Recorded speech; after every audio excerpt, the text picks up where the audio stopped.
group.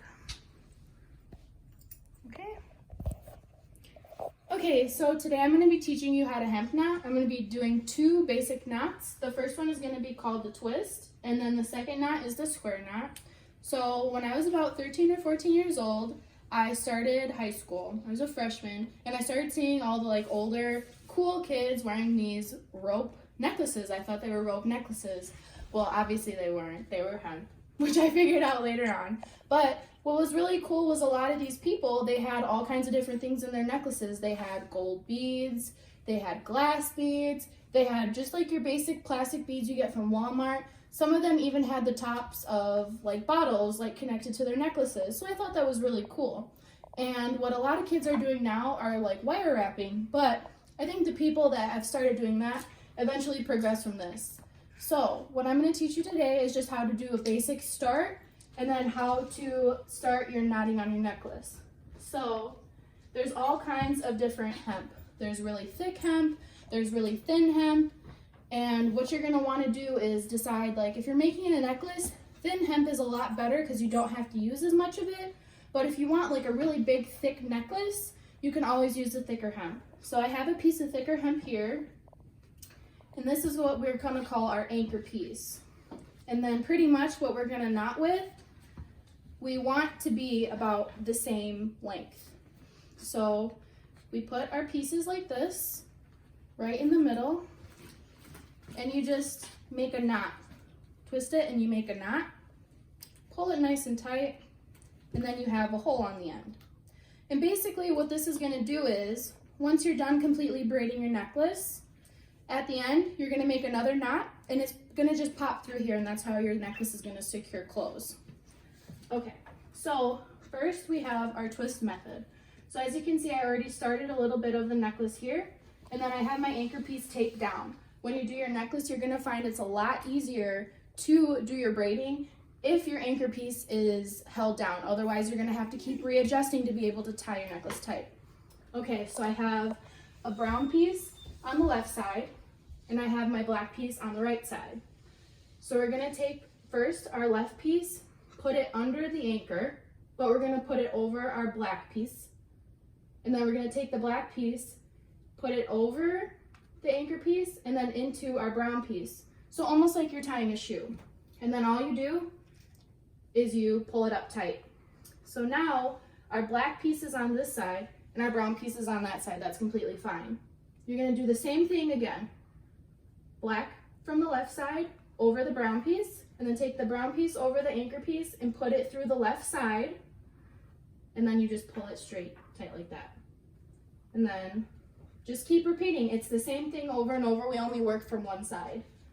So brown over black, and then black over the anchor and into the brown piece. Pull it nice and tight. Black under the anchor, brown over the anchor, into the black piece. Pull it nice and tight. So here's what it looks like up close. It pretty much is just a whole twist, and then your whole necklace is going to look like that. Okay, and now I'm going to show you how to do the square knot. So pretty much same concept. I have my anchor piece held down already, and then on this side I have the brown piece, and then on this side I have the black piece. This one's a little bit different, so just keep an eye on that. So first I'm going to take my brown piece, put it under the anchor piece, take my black piece and put it over the anchor but under the brown piece and pull it tight. Now this is where it's different. Instead of just working on one side, we're going to come over to the right side. So we're going to take our brown piece of hemp, put it under our anchor piece, and then we're going to take our black piece from the left side, put it over the anchor piece, but under the brown piece. Pull it tight. So I'm going to show you that again. Put the brown under the anchor piece, but over your black piece on the right side, and then put your black piece over the anchor, but under the brown.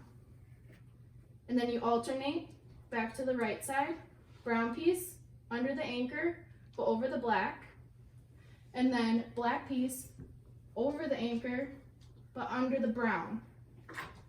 and then you pull it. So essentially, this is the square knot. And as you can see, it's flat because you're alternating sides.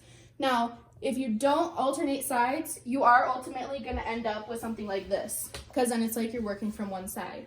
So when you're doing the square knot, you really have to just make sure that you're braiding from side to side. But what's really cool is if you mess up, you can just take it out like that. And then you can re-alternate sides. So when you're finished, this is what your twist might look like if you use a glass bead. And then we also have an example of what the square knot might look like. So as you can see, these are pretty flimsy. It's because they've been worn a lot. So at first, when you make your necklace, it's going to be pretty stiff, like this. But it's okay, don't worry. So after you wear them for a while, some people even wear them in the shower just to get them wet. The more wear and tear they have on them, even from sweating, which sounds gross, it helps them get more flimsy like this. So at first, they're probably going to be a little bit scratchy and a little bit stiff, but if you just hold on and you wear them for a while, then they'll eventually get nice and flimsy like this, and it'll look like a necklace that was made a super long time ago, something super cool. But another thing that's really cool is you could even sell these, and honestly, a ball of hemp doesn't really exceed $5 depending on like what size. Obviously, if it's a ball the size of your head, it's going to be more than $5. But with beads included, a bead might cost you anywhere from $5 to $10. But considering you could make how many necklaces out of a ball of hemp, you could be making some pretty decent money. But that is the end of my speech.